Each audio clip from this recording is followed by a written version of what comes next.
Once you're done with the marionette, you're going to start building the rig. What you're going to need is a 1x1 piece of wood, cut it 60 inches long, and a 2x4 piece of wood, cut it 50 inches long. Once you have your wood, you're going to paint it black. Exterior latex paint. It's going to help camouflage the rig. Okay, once your frame is painted and dried, you're going to want to attach the arm part to the body part. You don't have to measure it out, just eyeball it and get it as even as you can, making this T shape. Once that's done, you're going to insert 3 eye hooks, one in each arm, like so, and one about 14 inches toward the center of your body. What that's going to do is that's what you're going to thread your fishing line through, tie onto your ghost and tie onto your motor. Okay, now it's time to talk about the heart and soul of your flying crank ghost. That's this little puppy right here. Dayton used to make a gear motor that was perfect for this. It had the perfect amount of RPMs, a perfect amount of torque. Unfortunately, they have been discontinued. But you can find them at flea markets, or you can hunt stuff down on the web if you know what to search for. Search for Flying Crank Ghost Motor, or go to a website called monsterguts.com. This is a website that specializes in motors for Halloween props. I'm sure you'll be able to pick something like this up. What you're looking for is a gear motor with 22 inch-pounds of torque and 5 to 7 RPMs.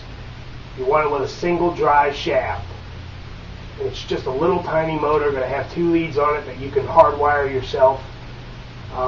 You should be able to find them online pretty easily. And I've seen variations where people use windshield wiper motors and even shiatsu motors, and I've even seen flying crank ghosts made with oscillating fan motors if you put the right counterweight on it.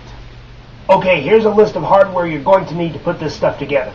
You are going to need a 1/2 inch by 1.5 inch long bolt, 3 1/2 inch nuts, 2 washers, one with an 1.25 inch outside diameter and a 1/2 inch inside diameter, and the other a 2 inch outside diameter and a 1/2 inch inside diameter. A U-bolt, small enough to grab your motor's output shaft.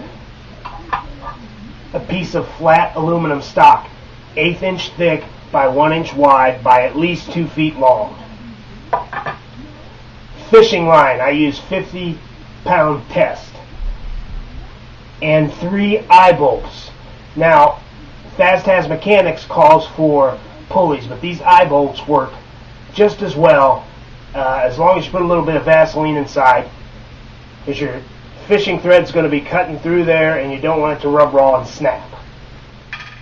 Okay, take your aluminum flat stock and cut it to approximately 14 inches. Then put one end in a bench vise and grab the other end with pliers, and you're going to want to twist the very end of your aluminum flat stock so it looks like this. So you have one part of the flat stock going up and down while the other one goes this way. Then you're going to drill 2 holes in the end of the flat stock that you just bent, big enough to accommodate your U-bolt. Your U-bolt is going to attach this to your output shaft of your motor. On the opposite end, you're going to drill a 1/2 inch hole. You might want to put a 1/2 inch drill bit in there and kind of roll it around, make it a little bigger. But that's going to accommodate the bolt that you bought.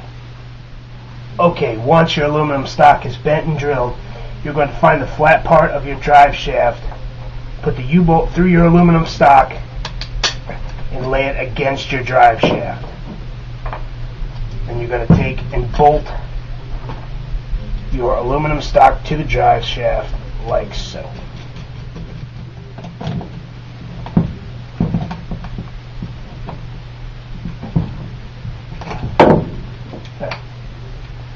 Now, there you have your drive arm for your flying crank ghost. Okay, now take your large washer and drill 3 holes like so. The size of the holes doesn't really matter, just try to space them out as evenly as you can. You're just putting fishing thread through these holes. Now you can start to attach these washers to your bolt. Take your 1/2 inch bolt, put the big washer on first, little washer on second. Then you're going to want to put 2 of your nuts on there, 1/2 inch, get your mind out of the gutter, like so. Once you got your 2 bolts on there, you're going to notice that the small washer is going to allow the larger washer to spin free, and that's what you want. Then take this and put it through the bottom of your drive arm for your Ghost.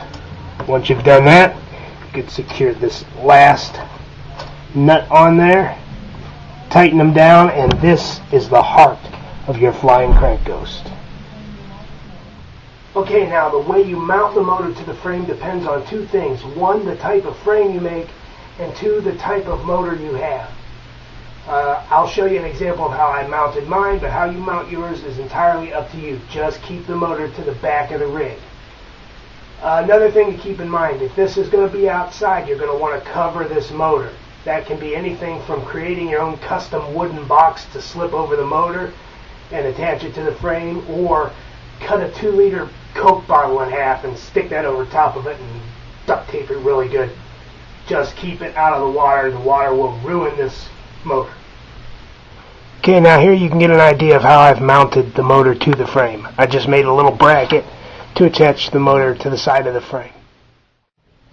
Okay, here she is in all her glory, the flying crank Ghost. Now as you can see, I mounted the motor to the side of my frame. I tied fishing line, 3 fishing line, to the washer that you drilled 3 holes into, and you run each fishing line through an eye hook down to the head, through an eye hook down to one arm, through an eye hook down to the other arm. And there you have it. You should be good to go. If you feel I've missed a step or you don't understand, don't hesitate to write me and ask me questions. Or better yet, visit phantasmechanics.com. Doug Ferguson's website. He's the creator of the Flying Crank Ghost, and he has a complete materials list and a breakdown of how to do this beautiful, beautiful prop. This gets the Dr. Creepy seal of approval. I hope you enjoy the tutorial, and I hope to see flying crank ghosts in my neighborhood soon. Until next time, this is Dr. Creepy saying stay twisted and sleep with the lights on.